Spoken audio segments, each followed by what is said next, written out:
আসসালামু আলাইকুম, সবাইকে শুভ সকাল। অনলাইন ক্লাসে স্বাগত জানাচ্ছি। আশা করি সবাই ভালো আছি, তাই না?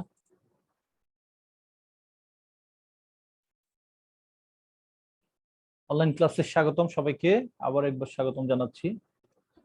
আজকে আমরা পড়ব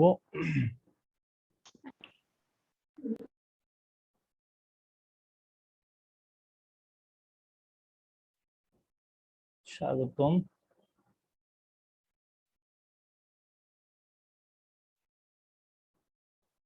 দ্বাদশ শ্রেণীর বিষয় রসায়ন, অধ্যায় প্রথম পত্র, রসায়ন দ্বিতীয় পত্রের প্রথম পত্র, পরিবেশ রসায়ন।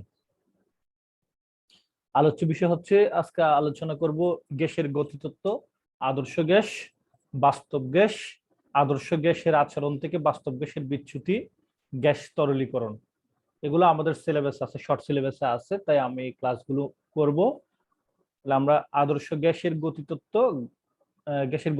আদর্শ গ্যাস, বাস্তব গ্যাস ও আদর্শ গ্যাসের আচরণ থেকে বাস্তব গ্যাসের বিচ্যুতি, এগুলো নিয়ে আমরা আলোচনা করব। এখানে দেখো, এই দুটো চিত্র দেখতে পাচ্ছি।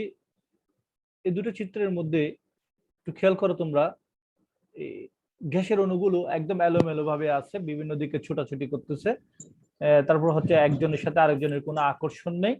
হ্যাঁ, এরা পাত্রের দেওয়ালের সাথে নিজেদের সাথে ধাক্কায় সংঘর্ষে লিপ্ত হচ্ছে। এই সমস্ত বিষয়গুলো অবজারভেশন করে গ্যাসের কতগুলো স্বীকার্য দেওয়া হচ্ছে, সেই স্বীকার্যগুলো আমরা দেখব। তাহলে নাদিয়া, পরিত দেখি এগুলো, গ্যাসের মৌলিক স্বীকার্যগুলো কি কি?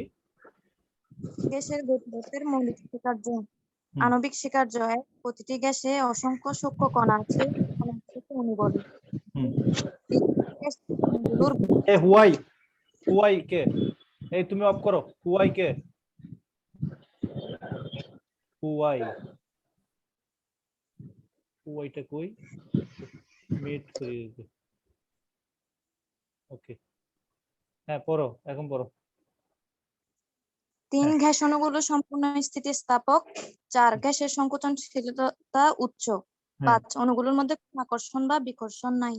এই কথাগুলোর অর্থ কি সবাই বুঝতে পারছি?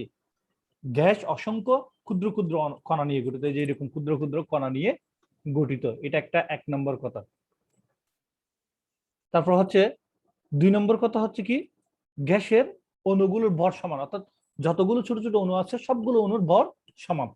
গ্যাসের অণুগুলো সম্পূর্ণ স্থিতিস্থাপক। তার মানে স্থিতিস্থাপক মানে কি, যখন এরা নিজেদের সাথে নিজেরা ধাক্কা খায় অথবা পাত্রের দেওয়ালের সাথে ধাক্কা খাবে, তখন একজন যখন আরেকজনকে যখন ধাক্কা দিবে, তখন যে অংশটা ঢুকে যাবে, ধাক্কার কারণে যেটুকু অংশ ঢুকে যাবে, যখন ধাক্কা শেষ হয়ে যাবে তখন সেইটুকু অংশ আবার পূর্বের অবস্থায় ফিরে আসবে। যেমন আমরা কোনো কোনো এই স্থিতিস্থাপক বস্তুর উপর যখন বল প্রয়োগ করি, বল প্রয়োগ করলে স্থিতিস্থাপক বস্তুটা বিকৃতি ঘটে, আবার বল যখন প্রত্যাহার করে নি বস্তুটা আবার পূর্বের অবস্থায় ফিরে আসে। ঠিক যখন দুটা কণা পরস্পর পরস্পরের সাথে ধাক্কা খাবে অথবা পাত্রের দেওয়ালের সাথে ধাক্কা খাবে, তখন কণাগুলোর কোনো অংশ বিকৃতি ঘটবে। ধাক্কা শেষ হওয়ার সাথে সাথে কণাগুলোর বিকৃত অংশ আবার পূর্বের অবস্থায় ফিরে আসবে। এটাই হচ্ছে স্থিতিস্থাপকতা। হ্যাঁ, গ্যাসের সংকোচনশীলতা উচ্চ, অর্থাৎ গ্যাসগুলোকে তুমি চাইলে চাপ প্রয়োগ করে তুমি তাদেরকে কি করতে পারবে, সংকুচিত করতে পারবে। আর অণুগুলোর মধ্যে কোনো আকর্ষণ এবং বিকর্ষণ নেই। আমি কিন্তু এগুলো জিজ্ঞেস করব, অণুগুলোর মধ্যে কোনো আকর্ষণ এবং বিকর্ষণ নেই। এটা হচ্ছে, এগুলো হচ্ছে স্বীকার্য। তাহলে আমরা এইটুকু বুঝতে পারছি। তারপর নাদিয়া, তারপর পড়ো। 6 গ্যাস অণুগুলোর আয়তন অতিশয় ক্ষুদ্র, তাদের প্রকৃত আয়তন মোট আয়তনের তুলনায় নগণ্য। অর্থাৎ গ্যাসের অণুগুলোর যে আয়তন, সেটা পাত্রের আয়তনের তুলনায় অত্যন্ত ক্ষুদ্র। হ্যাঁ, এই আয়তনটা তুমি একদম নগণ্য হিসেবে ধরা হয়, অত্যন্ত নগণ্য হিসেবে ধরা হয়। এটাকে খুবই নগণ্য ধরা হবে এবং পাত্রের তুলনায় নগণ্য। আরেকটা আছে, গ্যাসের অণুগুলোর গতিশক্তি পরম তাপমাত্রার সমানুপাতিক। এটা একটা সবাই একটু নোট করো, গ্যাসের অণুগুলোর গতিশক্তি তার পরম তাপমাত্রার কি সমানুপাতিক। তাহলে এই 6টা অনুস্বীকার্য বা স্বীকার্য আমি জিজ্ঞেস করব। তাহলে কে বলতে পারবে? মিম, মিম বলো তো দেখি, গ্যাসের আণবিক তত্ত্বের মৌলিক স্বীকার্য 6টা বলতে পারবে কে কে? আরেকজন সামন, মিম অথবা মুজাহিদ? মুজাহিদ, ইশরাক, মুজাহিদ, ইশরাক,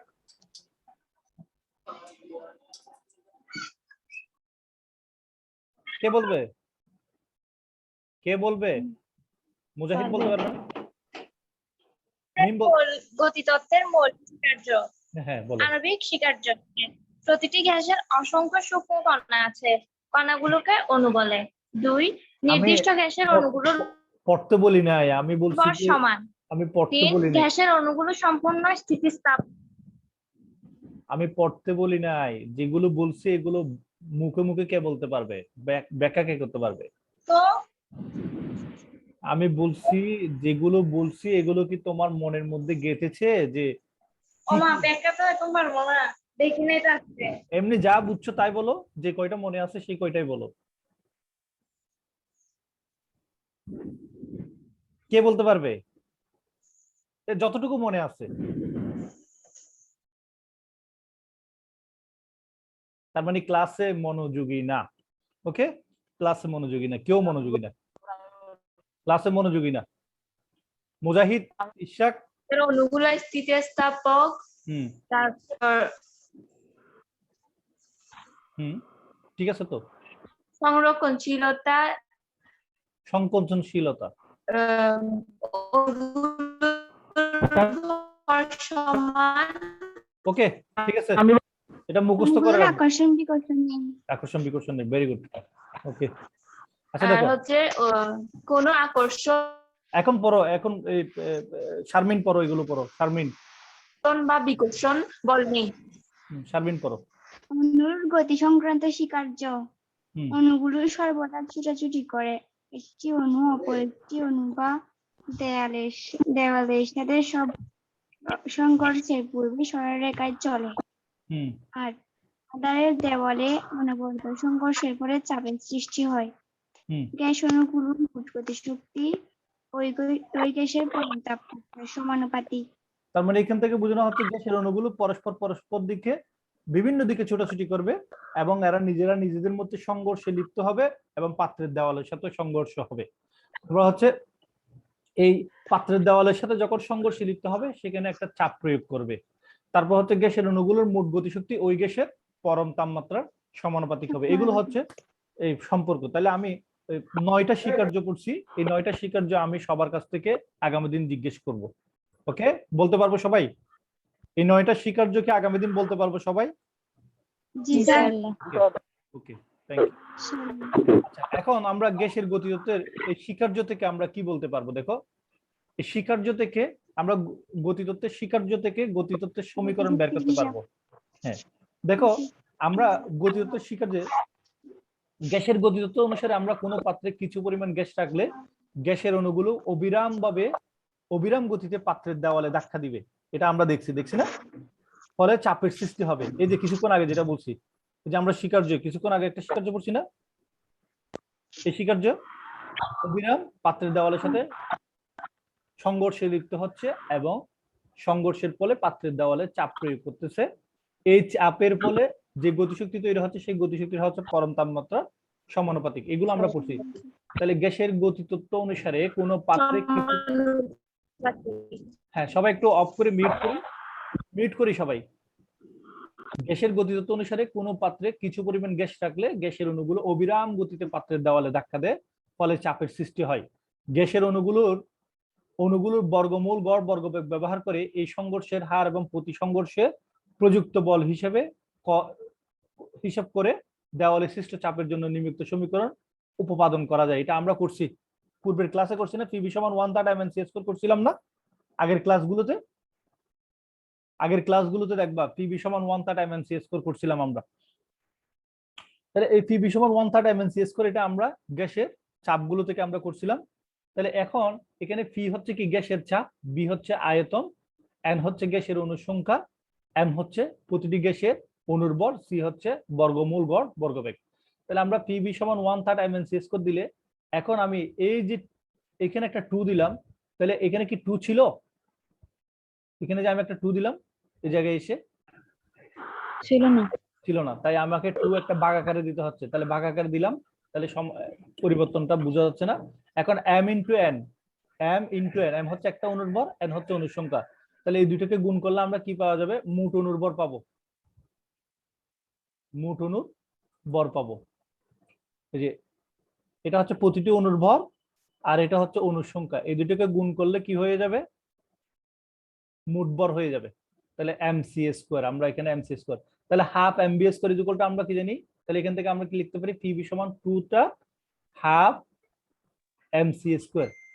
এখানে হাফ mb², c মানে হচ্ছে ব্যাগ, এখানে c মানে ব্যাগ, তাহলে mb² ধরতে পারো তোমরা। তাহলে হাফ mb² ইকুয়াল টু আমরা কি জানি, গতিশক্তি জানি না, গতিশক্তি কে কে, তাহলে আমরা কে দিলাম, তাহলে pv সমান 2 3 কে। তাহলে কে এক মোল গ্যাসের জন্য pv সমান আমরা কি জানি, আবার এক মোল গ্যাসের জন্য pv সমান RT জানি না, RT। তাহলে আমরা এখন এই কে এর পরিবর্তে যখন এক মোল গ্যাস হয়ে যাবে তখন আমরা pv সমান RT দিব, তাহলে RT কে। তাহলে এখান থেকে আমরা কে ইকুয়াল টু কি লিখতে পারি, 3/2 RT, হ্যাঁ, অথবা pv সমান আমরা কি জানি, এখানে দুইটা ইকুয়েশন, pv সমান 2/3, এগুলো খুবই ইম্পর্টেন্ট। হ্যাঁ, এই দুইটা ইকুয়েশন খুবই মুখস্থ রাখতে হবে আমাদেরকে, pv সমান 2 3 কে, অথবা কে সমান 3/2। তাহলে এখান থেকে আমরা কে সমান কি লিখতে পারি, সবাই বলো তো, এগুলো নোট করতে হবে, এগুলো অঙ্ক করতে হবে। 3/2 আর 3/2 pv বলতে পারি, pv বলতে পারি না, যখন চাপ এবং আয়তন দিবে তখন pv বলবো, আর যখন তাপমাত্রা দিবে তখন আমরা কে সমান কি লিখবো, 3/2 RT বলবো। ওকে, বুঝতে পারছি? আচ্ছা, আমরা এটা বলতে পারি, তাহলে আমরা nRT, আমরা অ্যাভোগাড্রোর সংখ্যা, এটা আমরা লিখবো। ওকে, সবাই এটা আমরা, তাহলে এখন দেখো একটা প্রবলেম সলভ করি এটা দিয়ে। তাহলে আমরা আরেকটা জিনিস জানি, আর সমান আমরা কি জানি, কে কে বলতে পারবে, আর সমান কি, 0.821। আমরা আর সমান এইখানে nRT, এখানে আমরা আমরা কি দেখছি, PV ডিভাইডেড বাই 3/2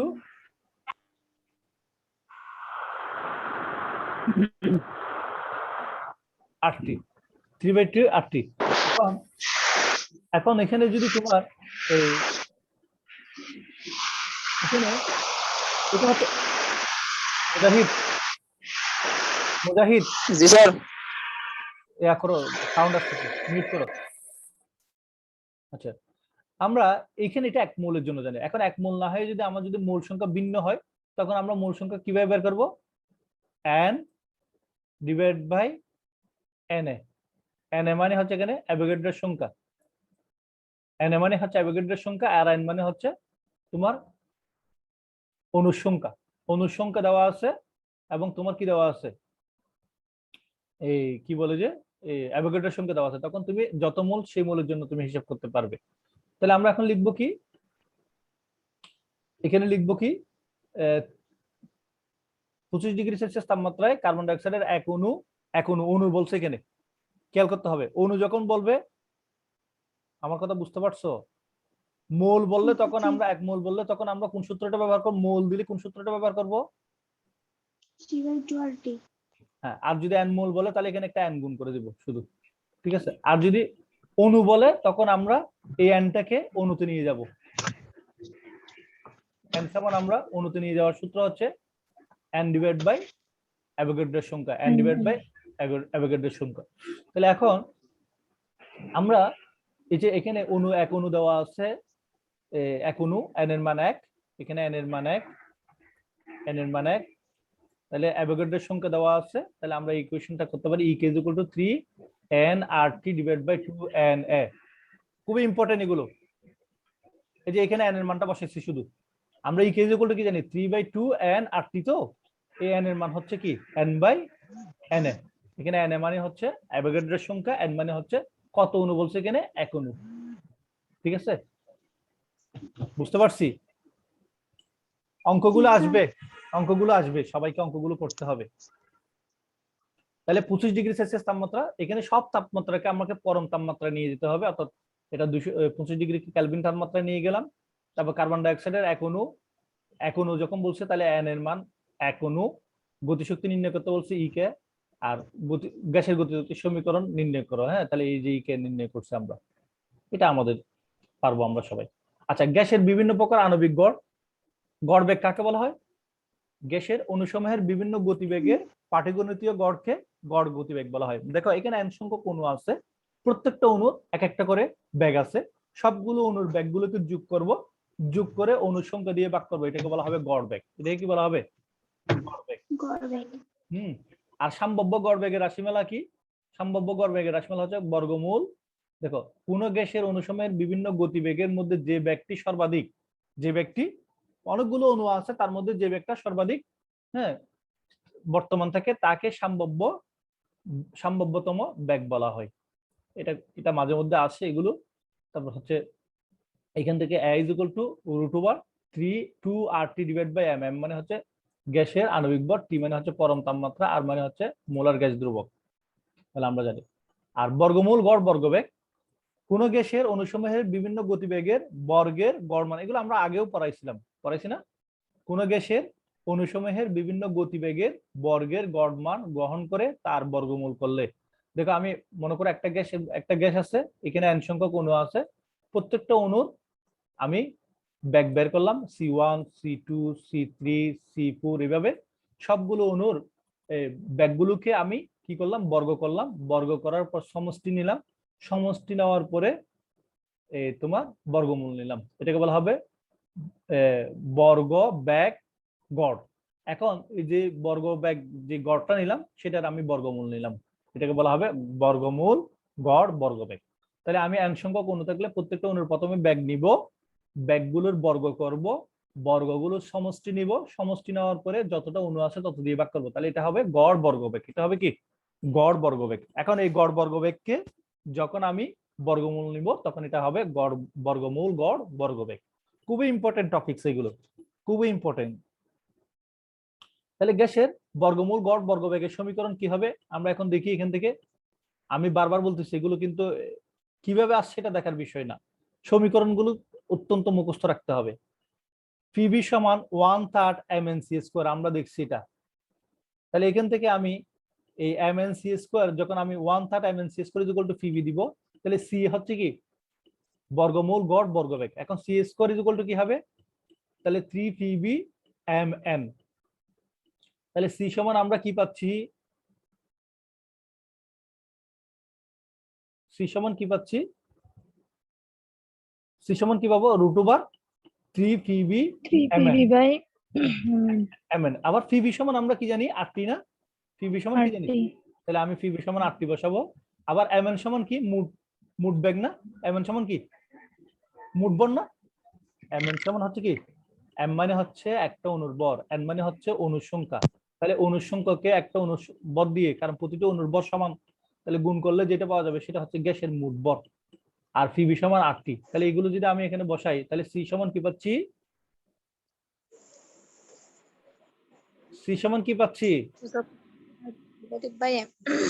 আবার আমরা C সমান আরেকটা ইকুয়েশন দেখব সবাই।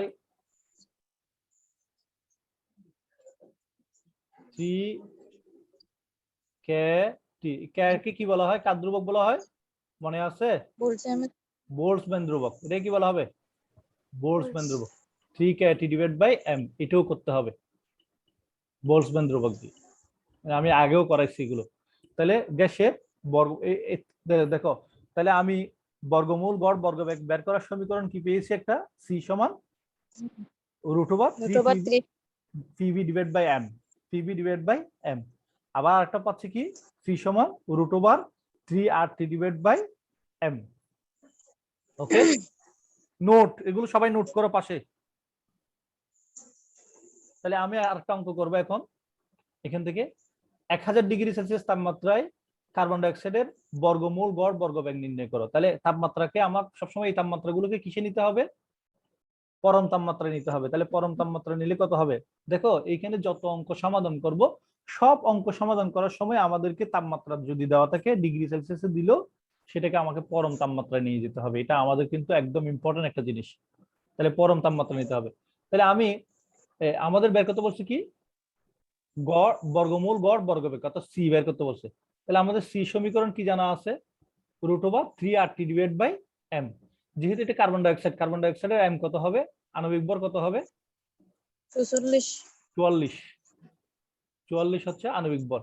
আর এখানে তাহলে আমরা √3RT, তাহলে টি টি এর মান এখানে দেওয়া আছে, টি কত হলো 1273।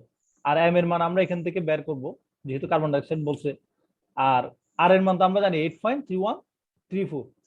ঠিক আছে, তাহলে এখন বসে দিলে আমাদের মানটা চলে আসবে, সি এর মানটা চলে আসবে। ঠিক আছে, কিভাবে তোমরা দেখি, তোমরা দ্রুত করো তো দেখি। নাইট্রোজেনের জন্য 1000°C তাপমাত্রায় নাইট্রোজেনের জন্য বর্গমূল গড় বর্গবেগ কত হবে, দ্রুত সবাই। নাইট্রোজেনের জন্য ইশরাক, ইশরাক তুমি নাইট্রোজেনের আণবিক ভর কত বলো তো? ইশরাক, ইশরাক, এই আমি একজনকে বলতেছি না। ইশরাক, ইশরাক, শারমিন, শারমিন, শারমিন, একটু কথা বলে না। মুজাহিদ, মিম,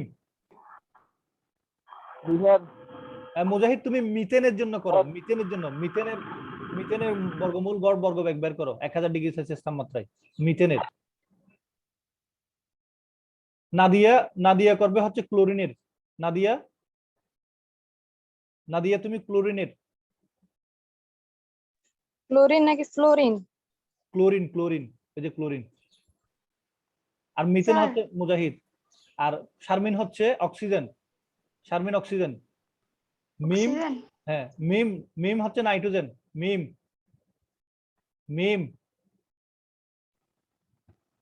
এই মিম তুমি নাইট্রোজেন। দেখি বের করো তো, দ্রুত দ্রুত বের করো।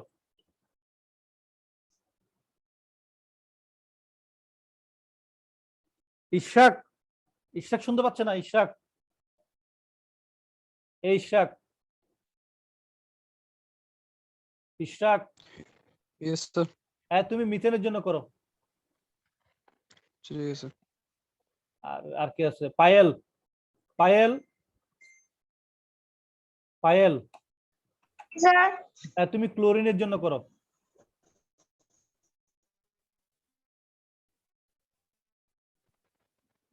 আচ্ছা স্যার। পিউ কই?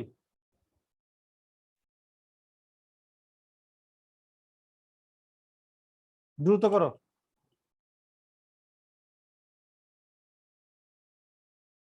স্যার করছি।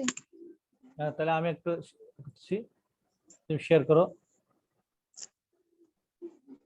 শেয়ার করো।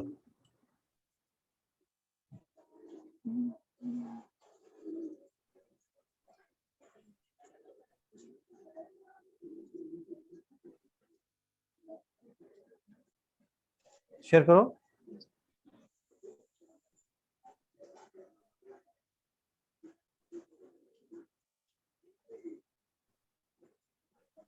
তুমি ক্লোরিনের জন্য করছো না? গ্রামে জি নিয়ে স্যার। গেছো, গ্রামে নিয়ে গেছো, গুড। এটা কি কেজিতে নিয়ে গেছো আবার? এটা হ্যাঁ কেজিতে? কেজিতে নিয়ে গেছি।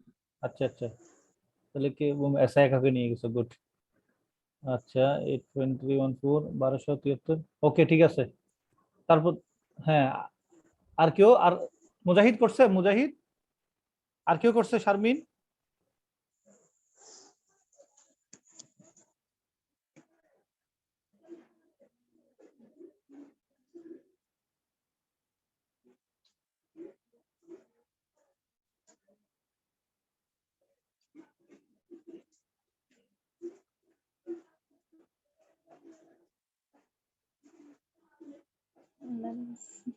আর কেউ করবে?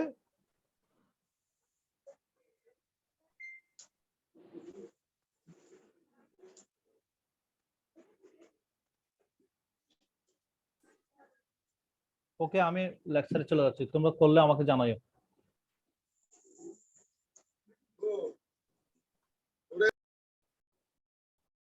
দিবে? শেয়ার করবে? কেউ শেয়ার করবে?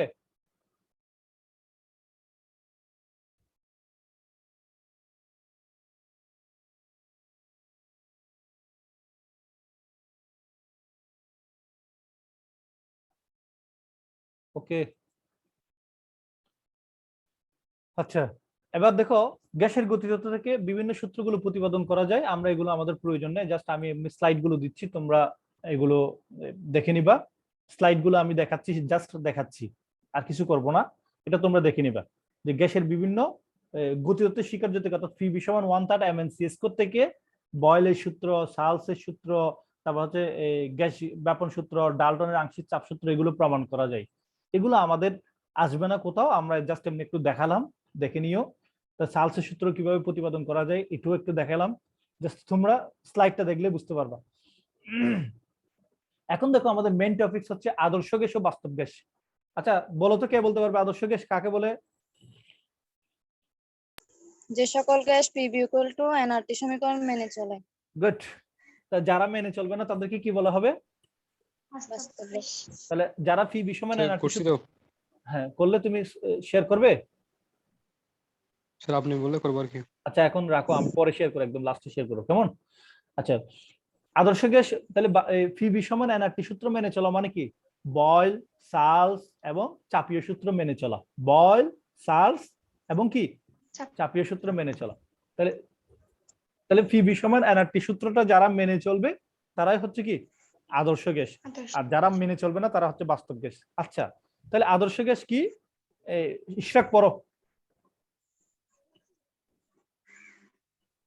স্যার পড়ো। যে সকল গ্যাস সকল তাপমাত্রা ও সকল চাপে গ্যাস সূত্র যথা বয়েল, চার্লস ও অ্যাভোগাড্রো সূত্র মেনে চলে তাদেরকে আদর্শ গ্যাস বলে।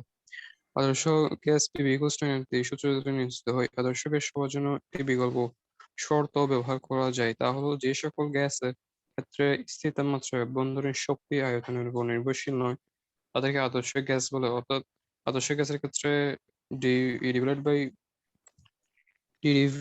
ডিবি অভ্যন্তরীণ শক্তিটা আয়তনের সাথে আয়তনের সাপেক্ষে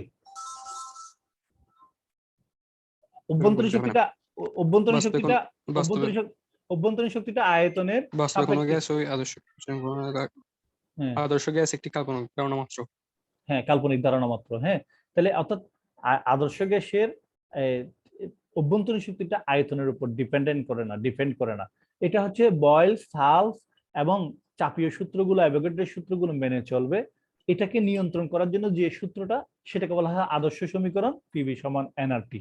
ওকে, তো কেন আমরা এখন দেখব কেন এই বাস্তব গ্যাসগুলো আদর্শ গ্যাসের মতো আচরণ করে না। তাহলে আদর্শ গ্যাসের কি কি বৈশিষ্ট্য আছে আমরা আগে দেখি। দেখো তো, বলো তো আদর্শ গ্যাসের কি কি বৈশিষ্ট্য আছে বলো তো নাদিয়া। নাদিয়া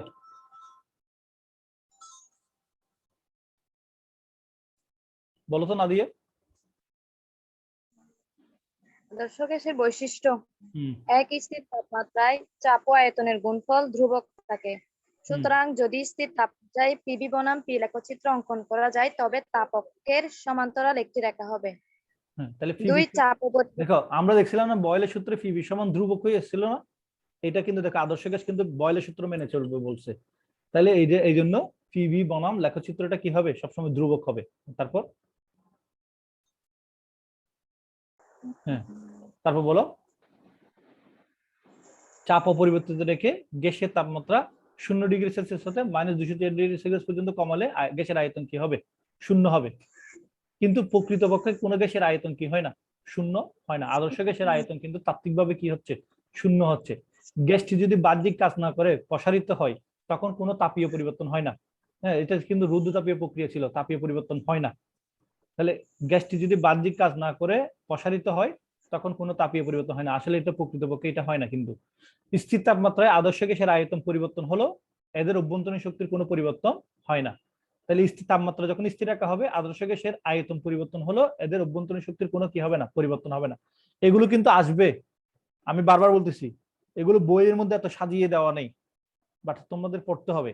স্থির তাপমাত্রায় আদর্শ গ্যাসের আয়তন পরিবর্তন হলো, এদের অভ্যন্তরীণ শক্তির কোনো পরিবর্তন হবে না। অর্থাৎ আমরা দেখছিলাম D D D divide by DV is equal to কি ছিল, তাপমাত্রা যখন স্থির ছিল তখন 0 ছিল। এটা হচ্ছে আদর্শ গ্যাসের একটা বৈশিষ্ট্য। আচ্ছা, বাস্তব গ্যাস কোনগুলো ইশরাক? Yes sir.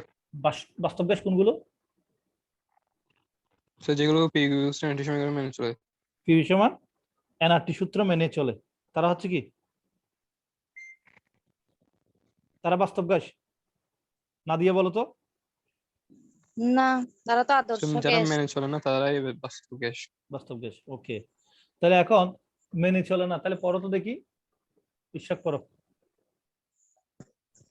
যে সকল গ্যাস পিভি এনআরটি সমীকরণ মেনে চলে না এবং যাদের অভ্যন্তরীণ স্থিতি মাত্রা আয়তনের উপর নির্ভরশীল তাদেরকে বাস্তব গ্যাস বলে। বাস্তব গ্যাসের আচরণ ভ্যান রোলস এর সমীকরণ P equals to P plus A into SK divided by B square into B minus NB equals to nRT সমীকরণ দ্বারা নির্ণীত হয়। বিকল্প সূত্র হলো স্থির মাত্রায় বাস্তব গ্যাসের অভ্যন্তরীণ শক্তি আয়তনের উপর নির্ভরশীল, অর্থাৎ দেখো একটা জিনিস খেয়াল করো, আদি দশায় একটা জিনিস খেয়াল করো তোমরা। আগে যখন আদর্শ গ্যাস ছিল তখন পি সমান এনআরটি ছিল, এখন পি এর পরিবর্তে এই দেখো এটা হয়ে গেছে, বি এর পরিবর্তে এটা হয়ে গেছে। দেখো তো, আগে ফিটা অনলি ফি ছিল, এখন ফি এর সাথে আরেকটা কিছু একটা রাশি যোগ হয়েছে। দেখো তো বাস্তব গ্যাস হলে এটা একটা যোগ হয়েছে কিনা, বুঝছে?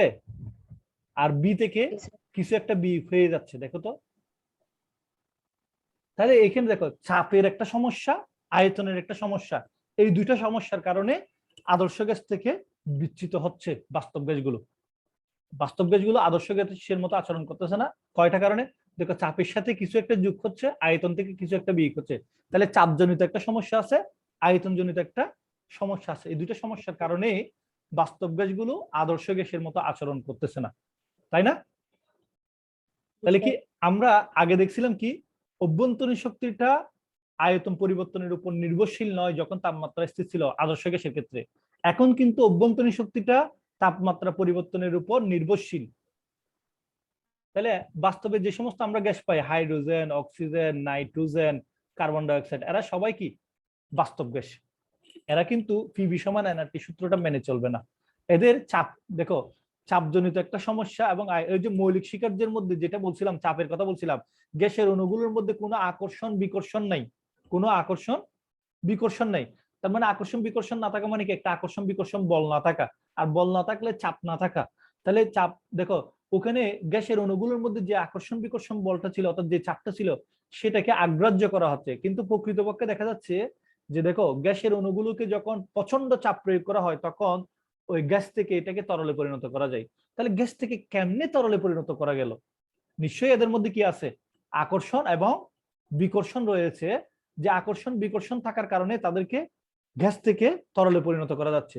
এই গ্যাস থেকে তরলে পরিণত করার জন্য যে আকর্ষণ বিকর্ষণ বলটা ছিল, সেটা মৌলিক স্বীকার্যের মধ্যে এটা স্বীকার করে নাই।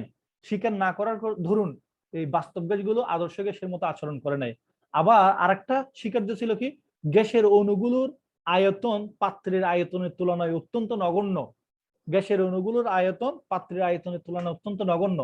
তাহলে এই নগণ্য ধরে এটাকে আর কাউন্ট করে নাই। কিন্তু নগণ্য হলো ছোট ছোট, মনে করো 1 টাকাটা আমরা যখন আমাদের 1000 টাকা থাকে তখন 1 টাকাটাকে আমরা নগণ্য মনে করি। কিন্তু এরকম 1 টাকাগুলো অনেকগুলো 1 টাকা একত্রে যুক্ত হলে এটা অনেক সময় 1000 টাকা হয়ে যাবে, অনেক সময় 100 টাকা হয়ে যাবে, হবে না? এই যে আমরা গ্যাসের মৌলিক তত্ত্বের স্বীকার্যের মধ্যে অণুগুলোর যে কোনো আকর্ষণ বিকর্ষণ নাই বলছিলাম, এটার জন্য চাপের সমস্যা হচ্ছে, এবং অণুগুলোর আয়তন পাত্রের আয়তনের তুলনায় অত্যন্ত নগণ্য বললাম, এটার জন্য আয়তনের সমস্যা হচ্ছে। এই আয়তনটা দেখো, পুরো আগে গ্যাসের অণুগুলো পুরো পাত্রের আয়তন দখল করতো, কিন্তু অণুগুলোর কারণে এই এখন পাত্রের সমস্ত আয়তন পাচ্ছে না। অণুগুলো তো ছোট্ট জায়গা হলো একটা দখল করতেছে। যেমন তোমাকে আমি ক্লাসরুমে ঢুকে দিলাম, তুমি ক্লাসরুমের তুলনায় অত্যন্ত ছোট, কিন্তু তোমার কারণে ক্লাসরুমের বাকি অংশ জায়গাগুলো, কিছু জায়গা তো তুমি নিয়েছো ক্লাসরুমের, ওই জায়গাতে অন্যরা কি বসতে পারবে? তাহলে তোমার পাত্রের আয়তনের তুলনা, পাত্রের আয়তনটা আগের চেয়ে একটু কম, একটু হলেও কমে যাচ্ছে। যেটুকু কমে যাচ্ছে সেটাকে আমরা একটা অণু যদি বি পরিমাণ আয়তন নেয়, তাহলে এন সংখ্যক অণু কতটুকু আয়তন নিবে, এনবি পরিমাণ আয়তন নিবে। সে এনবি পরিমাণ আয়তনটা গ্যাসের জন্য আর উন্মুক্ত থাকবে না, এটা বাদ দিতে হবে। সেটা মোট আয়তন থেকে সেটা বাদ দিতে হবে, বি মাইনাস এনবি। এই দুইটা কারণে বাস্তব গ্যাসগুলো আদর্শ গ্যাসের মতো আচরণ করতেছে না। ওকে, তাহলে আদর্শ গ্যাস এবং বাস্তব গ্যাসের মধ্যে পার্থক্য বলো তো, না দিয়ে পড়ো।